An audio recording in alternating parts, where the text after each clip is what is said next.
Your brother, he's going to die. Minho! No. Minho woke to the sound of the ocean and Abina's soft breathing beside him. 18 months in Accra, and he still marvelled at this life. No bodyguards sleeping in the next room. No 3 a.m. calls about territory disputes. No constant vigilance waiting for the next assassination attempt. Just peace. He could walk now without assistance. His recovery had continued steadily with Abina by his side. The doctors in Ghana called it miraculous. Minho called it love. Every day with her made him stronger, more whole, more human than he'd ever been in soul. They'd married quietly 6 months ago in a small ceremony with Abina's family. Her grandmother had cried, thanking God for bringing her granddaughter a good man. Minho had felt like a fraud accepting that blessing, knowing what he'd been, what he'd done. But Abina had squeezed his hand and whispered, "You're not that person anymore. You're who you choose to be now." He'd built a legitimate consulting business, using his strategic mind to help local companies. They lived in a modest house in East Legon, far from the luxury penthouse he'd had in Seoul, but infinitely more valuable. This was a home, not a fortress. Abina was pregnant, 3 months along. They hadn't told many people yet, both superstitious about announcing too early. But Minho would catch himself staring at her stomach, imagining a child who'd grow up free from the violence that had defined his life. A child who'd never have to choose between loyalty and morality, who'd never watch their father come home with blood on their hands, who'd grow up knowing love instead of fear. This was everything he'd never dared to dream of. Then the doorbell rang at 6 a.m, and paradise ended. Minho opened the door to find Sung Min, his former bodyguard, standing on the porch. The man looked terrible, bruised, exhausted, his expensive suit torn and stained with what looked like blood. "Boss?" Sung Min said in Korean, his voice hoarse. I'm so sorry, but you need to come back to Seoul, now." Minho's blood went cold. "I'm not your boss anymore. I left that life. Your brother is going to die if you don't come back." Behind him, Abina appeared, tying her robe. "Minho, what's happening?" Sung Min switched to English. "Mrs. Choi, I apologize for the intrusion, but there's a crisis in Seoul. Minjae needs his brother." Minjae? Minho's younger brother had taken over the Choi organization when Minho left. They'd agreed to a clean break. Minho would walk away completely, and Minjae would have full control. "What happened? Can I come in? Please. It's not safe to discuss this outside." Minho hesitated, then stepped aside. Abena moved closer to him, her hand finding his instinctively. Even after 18 months, she was still his anchor, his strength. Sung Min entered and collapsed onto their sofa, exhaustion overwhelming him. "Your Uncle Taewon. After you left, he spent a year building alliances, consolidating power. 3 days ago he made his move, attempted coup. He's taken over most of the organization. Then Minjae lost. That's the business. Winners and losers." Minho's voice was cold, but his heart was racing. "He didn't just lose. Taewon has him. Has your mother too. He's holding them hostage, using them to legitimize his takeover." Sung Min met Minho's eyes. "He's going to kill them in 72 hours unless you come back and publicly surrender your claim to the family." Abena gasped. Minho felt the room spin. His mother, the woman who'd raised him, who'd understood when he needed to leave, who'd blessed his marriage to Abena even knowing it meant losing her son. "Why does he need me? I left. I have no claim." "Because the old guard still sees you as the rightful heir. You were your father's chosen successor. You walked away, but you didn't die. As long as you're alive and free, you're a threat to Taewon's legitimacy." Sung Min pulled out his phone, showing Minho a video. It showed Minjae, bruised and bound to a chair, with Taewon standing behind him holding a gun to his head. Taewon spoke directly to the camera in Korean. "Minho, I know you're watching this somewhere. You ran away like a coward, abandoned your family for some African whore. But blood calls to blood, doesn't it? Come back to Seoul, kneel before me, acknowledge my leadership publicly, or I'll kill your brother and your mother, and every person who ever served your father." The video cut off. Minho stood frozen, his hands clenched into fists. 18 months of peace shattered in 30 seconds. Abena touched his arm gently. Minho? I can't. His voice was raw. I can't go back to that world. I left. We built this life. Your mother and brother will die, Sungmin said quietly. I flew 18 hours to find you. I've been searching for 3 days. No one knew where you'd gone. I finally bribed someone at the Korean embassy who remembered processing your wife's name change. He looked at Abena. I'm sorry to bring this to your door, but if Minho doesn't come back, his family dies. And if he does go back... Abena's voice was steady despite the fear in her eyes. What happens to him? Taewon will kill him. Eventually. Maybe not immediately, but he can't let Minho live once he's publicly surrendered. It would be too dangerous. So either way, people die. Abena looked at her husband. Either your family or you. Minho closed his eyes. He thought about his mother, who'd never asked him to stay, who'd told him to choose happiness over duty. About Minjae, his younger brother who'd accepted the burden of leadership so Minho could be free. About the baby growing inside Abena. About the life they'd built. About everything he'd finally found. There has to be another way, he said. There isn't. I've thought about this for 3 days straight. The only way to save them is for you to come back.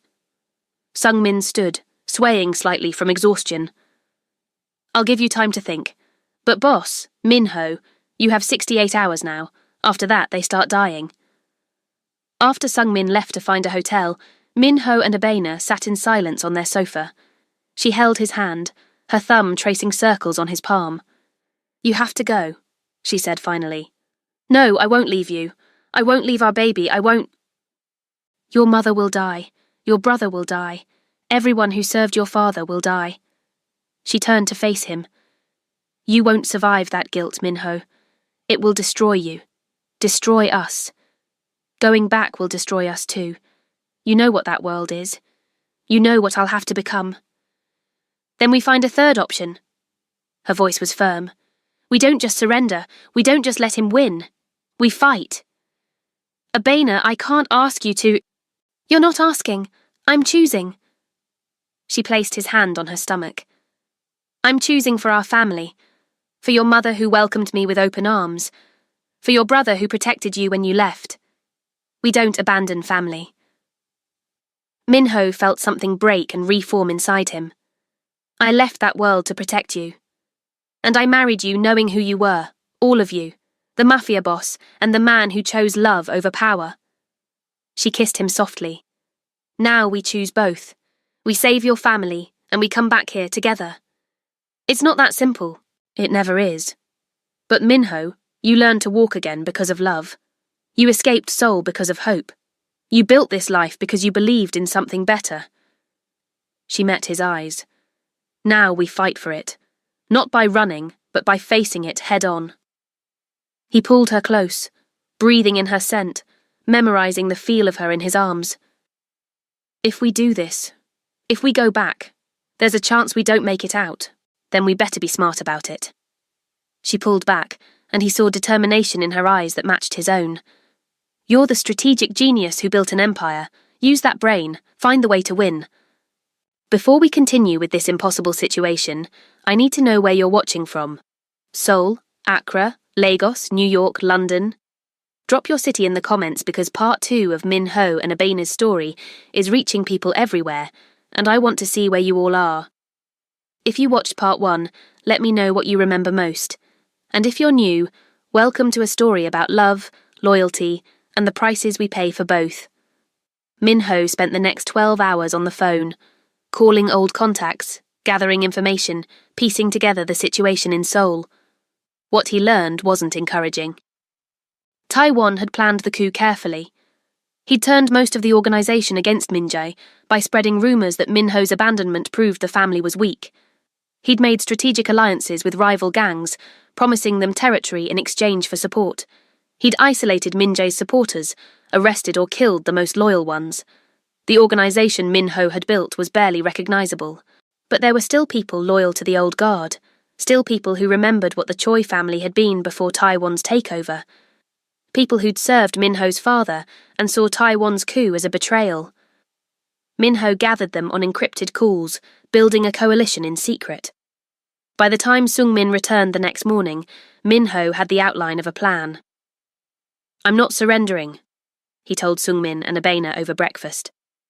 "I'm going back to Seoul, but not to kneel. I'm going to take back the organisation." Sungmin nearly dropped his coffee. "Boss, that's suicide. Taewon has the numbers. Taewon has people motivated by fear and greed. I have people motivated by loyalty and honour. Different currencies." Minho pulled out his laptop, showing them a map of Seoul with marked locations. "Taewon is holding Min-jae and my mother at the old warehouse in Incheon, the one my father used for off-books meetings. He thinks I don't know about it because it was before my time." "How do you know?" Abena asked. "Because my mother mentioned it once years ago. Said my father liked places with multiple exits. This warehouse has 4. Minho zoomed in on the map. Taewon chose it because it's isolated, easy to defend, but isolation cuts both ways. Hard for help to reach him, too. You're planning a rescue." Sungmin's eyes widened. "Boss, even if we get them out, Taewon will hunt you forever. You'll never be safe." "Which is why we're not just rescuing them. We're ending this completely." Minho's voice went cold, and Abena recognised the tone from stories about who he'd been in Seoul. "Taewon wants a war. I'll give him one. But it'll be the last war. After this, the Choi organisation transitions to legitimate business entirely. No more violence, no more territory disputes, no more of this cycle. The family won't accept that. The family will accept whatever I tell them to accept, because I'm going to remind them who I am." He looked at Abena. "But I need you to stay here, stay safe. If this goes wrong..." "I'm coming with you." Her voice was absolute. "Abena, you're pregnant. Which is exactly why I'm coming, because our child deserves to know both grandparents, deserves to have their father come home." She took his hand. "I'm not staying behind wondering if you're alive or dead. We do this together." "It's too dangerous. You learned to walk because I was there. You escaped Seoul because I gave you a reason to. You think you can do this without me?" She smiled slightly. "I'm your miracle, remember? Your strength. You don't leave your strength behind when you go to war." Sungmin looked between them. "She has a point, boss, and honestly, having Mrs. Choi there might help. Taewon sees her as a weakness. He won't expect her to be part of the strategy." Minho wanted to argue. Every instinct screamed to keep Abena far away from this, but he also knew she was right. They were stronger together. Always had been. "Fine, but you stay in the secondary position. You don't engage directly. The moment things go wrong, Sungmin gets you out. Understood?" "Understood." She kissed him. "Now tell me the rest of the plan." They flew into Incheon Airport 48 hours after Sungmin's arrival in Accra. Minho used a false passport, one of several he'd kept for emergencies. Abena travelled under her real name, betting that Taewon wasn't monitoring for her. Seoul hit Minho like a physical blow, the familiar streets, the language, the energy of the city. He'd thought he was done with this place, thought he'd never feel its pull again. But walking through Gangnam with Abena at his side, he felt something unexpected. Not longing for his old life, but determination to end this chapter properly, to save his family and close this door forever. They stayed at a small hotel in Itaewon, far from the neighbourhoods where the Choi organisation operated. Sungmin had gathered a team, 12 men loyal to Minho's father's memory, willing to risk everything for one last mission. The plan was simple in concept, complex in execution.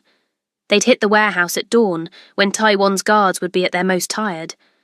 Sungmin's team would create a distraction at the main entrance, while Minho and 2 others entered through a side access point his mother had described. Get Min-jae and his mother out. Confront Taewon.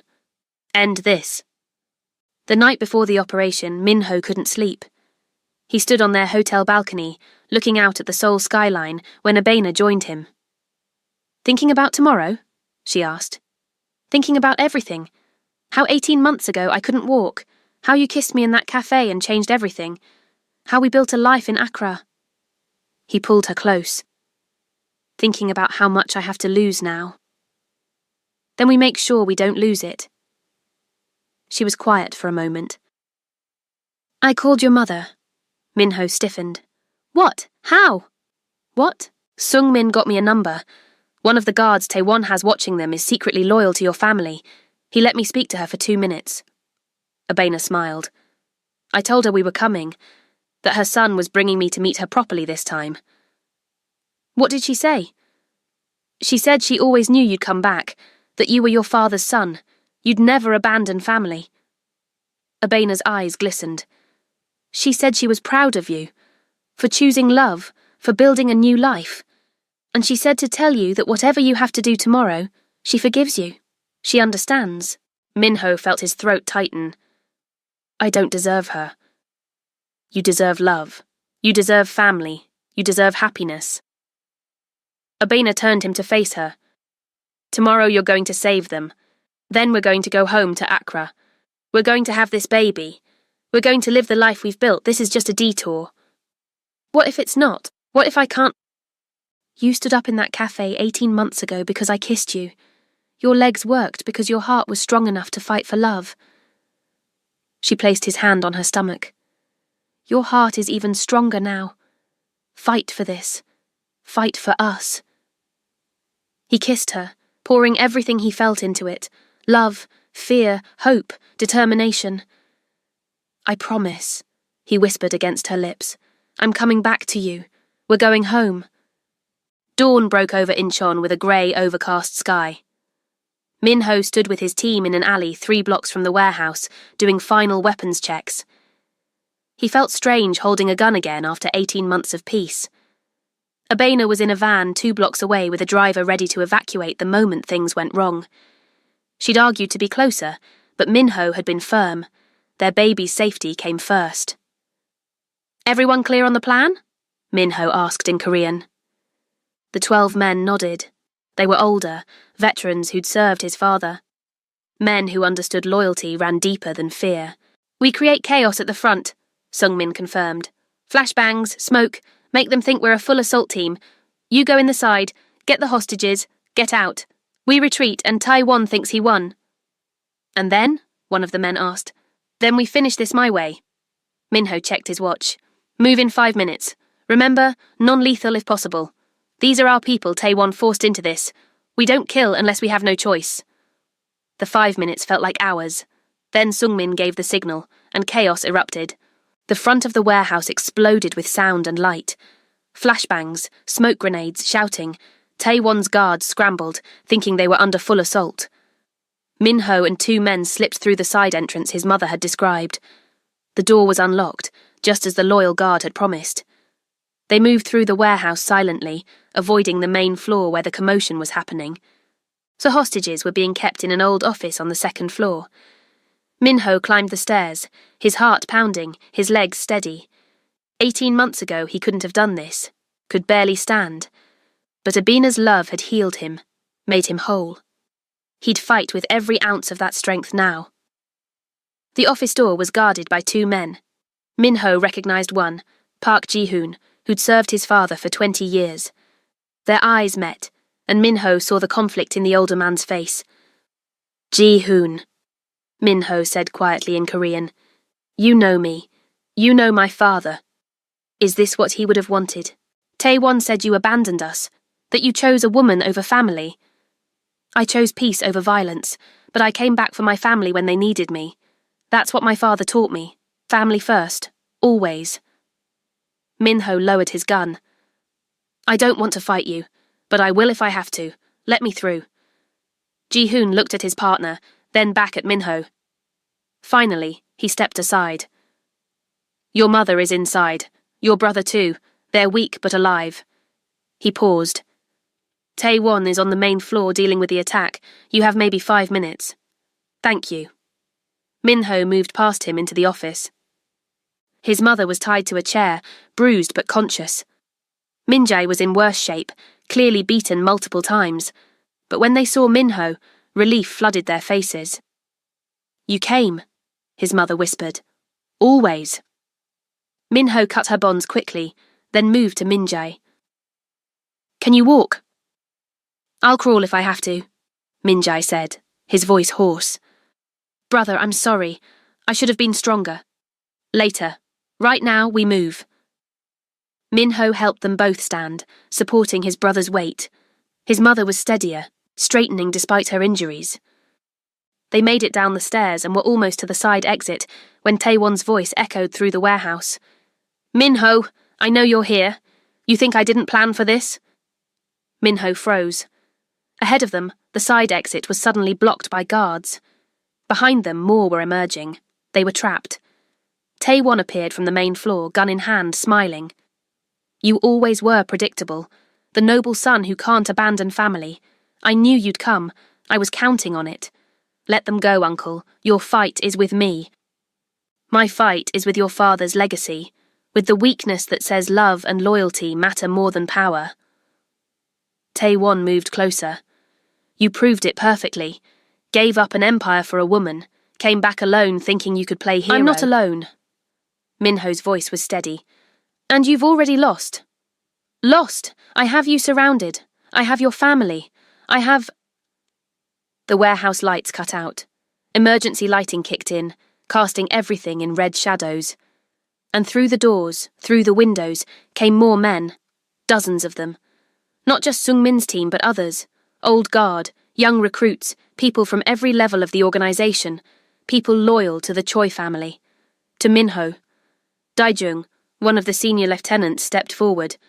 "Taewon, you're outnumbered. Stand down. You dare? You took power through fear and betrayal, but the family remembers who led us with honor, who built this organization into something that mattered." Daejung looked at Minho. "We may have followed you reluctantly, Taewon, but we'd die for him." One by one, Taewon's guards lowered their weapons. They were outnumbered 5-1, and they knew it. The coup was over. Taewon's face twisted with rage. "This isn't finished." He raised his gun toward Minho. Multiple weapons trained on him instantly, but he wasn't aiming at Minho. He was aiming at the door where Abena had just entered, unable to stay away when she heard the commotion. "You want to know what weakness looks like?" Taewon snarled. "This!" Time slowed. Minho saw his uncle's finger tighten on the trigger, saw Abena's eyes widen, saw his mother move toward her, and he ran. 18 months ago, he'd been paralyzed, unable to walk. But love had healed him, had made him whole, had given him strength he'd never known he possessed. He reached Abena a split second before the gunshot, pulling her down, covering her body with his own. The bullet that would have hit her center mass grazed his shoulder instead. The warehouse erupted. Sungmin and 2 others tackled Taewon, disarming him. The remaining guards surrendered immediately. It was over. If you're feeling this story, if you're on the edge of your seat wondering what happens next, hit that subscribe button right now. Because the aftermath of this rescue will test everything Minho and Abena have built. Drop a comment. Should they stay in Seoul or return to Accra? What would you choose? Let me know your thoughts. Minho's shoulder wound was superficial. The bullet had grazed rather than penetrated. But Abena insisted on treating it herself at the hospital, her hands shaking as she cleaned and bandaged it. "I told you to stay in the van," he said softly. "I heard gunfire, I thought—" Her voice broke. "I thought you were dying and I wasn't there. I'm here. I'm fine. We're all fine." He cupped her face. "Is the baby?" "The baby's fine. I'm fine. We're all fine because you threw yourself in front of a bullet for me." Tears streamed down her face. "Again. You keep saving me." "You saved me first, in that cafe 18 months ago. Everything since has just been me returning the favour." His mother entered the hospital room, bruised but smiling. "The doctor says Minjae will recover fully, mostly exhaustion and dehydration, a few broken ribs. He's asking for you." Minho stood to go, but his mother stopped him. "First, I need to say something." She looked at Abena. "Thank you for bringing my son back, not just today, but 18 months ago. You gave him a life I never could. You made him happy. Mrs. Choi." "Call me Mother, your family." She took both their hands.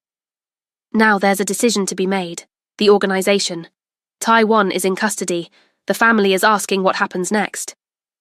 "Minjae leads," Minho said immediately. "He was doing it before the coup. He'll do it again." Min-jae says the family won't accept him after he lost control. They want you back. His mother's voice was gentle. They're asking you to stay, to lead like your father did. Min-ho looked at Abena, seeing the fear in her eyes that she was trying to hide. No. Min-ho, I gave 18 months of my life to this organization. I built it from my father's legacy into an empire. But that empire cost me everything. My health, my humanity, my peace. He squeezed Abena's hand. I found all of that in Ghana. With her. I'm not giving that up again. Then what happens to the family? The family transitions. Min-jae leads, but not a criminal organization. We go legitimate, all of it. Use the resources, the connections, the money we've built, but for legal business. Min-ho's voice was firm. I'll stay for 6 months. Help with the transition. Make sure Taiwan's supporters are dealt with appropriately. But then I go back to Accra with my wife and my child, and I don't come back. His mother studied him for a long moment, then smiled. Your father would be proud. Not of what you built, but of what you're choosing to walk away from. That takes more strength than staying ever would. Will the family accept it? They'll accept it because you're giving them a choice, evolve or die. The old ways are ending, Min-ho. You're just brave enough to acknowledge it. She kissed his forehead. Go talk to your brother, then take your wife somewhere nice for dinner. You both deserve it. Min-jae was sitting up in his hospital bed when Min-ho entered, looking battered but alive. The brothers stared at each other for a moment, then Min-jae spoke first. You came back. I didn't think you would. You're my brother. Of course I came back. Even though I lost control, even though I couldn't hold the organization together without you. You didn't lose control. Taiwan staged a coup. Those are different things. Min-ho sat in the chair beside the bed. And you held out for 3 days waiting for help. That takes strength. I'm not strong like you, never was. Strength isn't about never falling. It's about getting back up. You'll get back up. Min-jae was quiet for a moment. The family wants you to stay, to lead. I know. I'm not going to. I figured. Can't say I blame you. Min-jae smiled slightly. You found something better than power, something I'm not sure I'll ever find. You will, when you stop looking for it in this world. Min-ho leaned forward. I'm staying for 6 months to help transition the organization to legitimate business. Then I'm going back to Ghana, to my wife, my child, my life.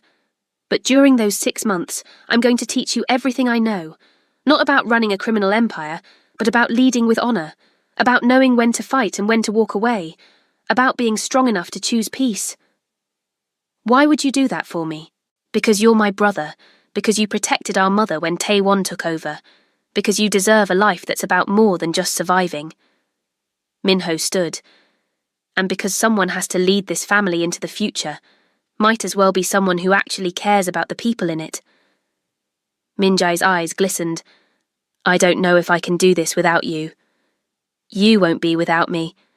I'll be a phone call away, always. Min-ho gripped his brother's shoulder. But you need to stand on your own. Lead your way, not mine or father's. The family needs that. What if I fail? Then you fail, but you fail trying to build something better, not just maintaining something broken. Min-ho moved toward the door, then paused.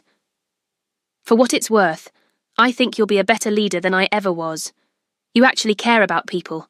I just cared about winning. That's not true. It was true, until Abena showed me different. Min-ho smiled. Find someone who makes you want to be better, Min-jae. Someone who sees you, not the organization or the power or the legacy. That's when you'll truly be strong. The next 6 months were intense.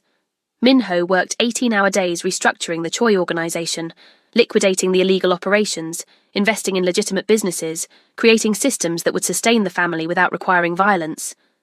It was harder than building the criminal empire had been. Changing an organization was always harder than creating one from scratch. But slowly, painfully, it worked. Abena stayed in Seoul with him, her pregnancy progressing. She insisted on being there, on meeting the family, on showing them that she wasn't a weakness but a strength. Min-ho's mother doted on her, treating her like the daughter she'd never had. Min-jae grew to respect her insight and intelligence. The family accepted her because she refused to be anything but herself. No apologies, no pretending to be something she wasn't. Just Abina, a woman from Ghana who loved their former boss enough to follow him into danger. By the end of 6 months, the transition was complete. The Choi organisation was now the Choi Corporation, a legitimate business entity with investments in technology, real estate and consulting. There were still connections to the old world, but they were fading.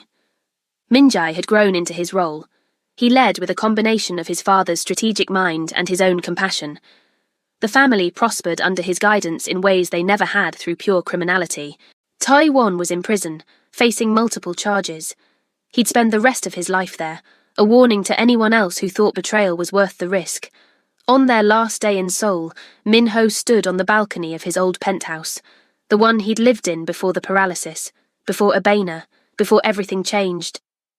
It had been maintained but felt like a museum, a monument to someone he used to be. Abena joined him, her pregnancy now visible, their daughter. They'd learned she was a girl, moving inside her. "Any regrets?" she asked. "About leaving?" "None." He turned to her. "This was necessary. I had to close this chapter properly, make sure my family was safe, give them a path forward. But it's not my path. Not anymore." "And your path is in Accra?" "My path is wherever you are.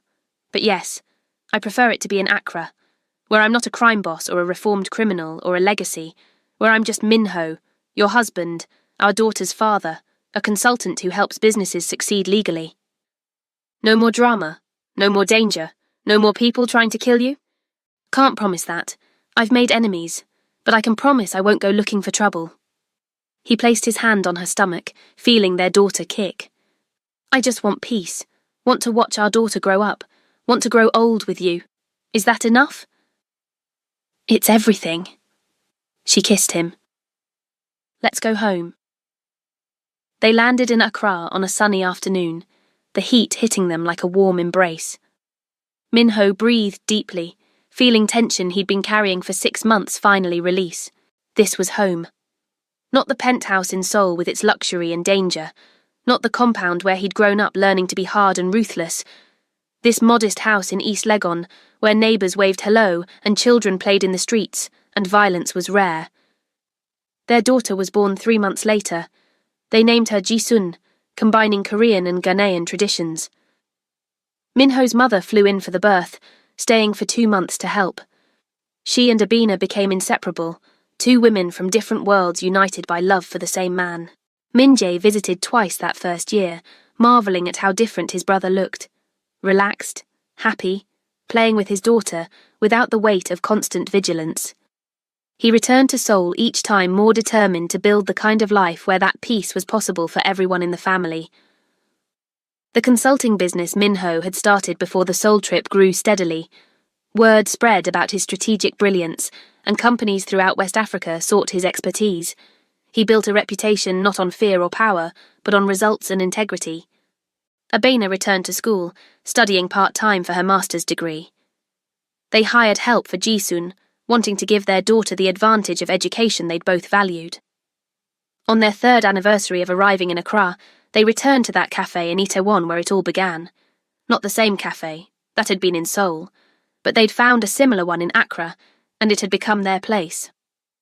Min-ho watched Abena sip her coffee, Ji-sun sleeping peacefully in her carrier, and felt overwhelming gratitude. "What are you thinking?" Abena asked. "That 3 years ago, you kissed a paralyzed stranger in a cafe and changed everything. That you saw something in me worth saving when I'd given up on myself." He took her hand. That going back to Seoul was the right choice, but coming back here was the better one. "We saved your family. You saved me. Multiple times. In that cafe when you kissed me. When you convinced me to run away to Ghana. When you came with me back to Seoul even though you were pregnant and terrified. When you showed me that strength isn't about violence or power, it's about choosing love over fear. You make it sound so romantic. I just kissed a random guy to escape debt collectors." "Best random kiss in history," he grinned. "Changed my life, healed my body, gave me a future I never dreamed possible." Ji-sun woke up, making small sounds. Abena lifted her from the carrier, and Minho watched his daughter's eyes, his eyes, focus on him with complete trust. This was power, not ruling an empire or commanding fear, but being loved, being trusted, being present for the small moments that actually mattered. His legs worked perfectly now. No cane, no pain, no limitation. The doctors in Ghana had finally admitted they had no medical explanation for his recovery. Minho didn't need one. Love had healed him. Abena's love, his family's love, his daughter's love. That was miracle enough. That's Minho and Abena's story. The Mafia boss who learned to walk again and the woman who healed him. They tried to escape, got pulled back into the violence and found their way home again. If this story moved you, I need 3 things. First, hit that like button. Second, subscribe because there might be a part 3 if you want to see what happens when Jisun grows up in this unique family. Third, drop a comment. Would you have gone back to save your family, or would you have stayed in safety? What would you have chosen? Remember, some debts can't be escaped. Some loyalties run deeper than fear. But the strongest bonds aren't built on obligation, they're built on choice. Minho chose Abena, she chose him. Together they chose a life that was about more than just surviving. Sometimes the greatest victory isn't winning the war, it's knowing when to walk away from the battlefield. Sometimes the bravest thing you can do is choose peace over power, love over legacy, and a quiet life with someone you love over an empire built on fear. This is the story of a second chance at life, at love, at everything that matters. Of a man who learned that true strength isn't about standing when others fall, it's about standing with the person you love and refusing to fall at all. Thanks for watching part 2. Let me know if you want part 3. I'll see you in the next story.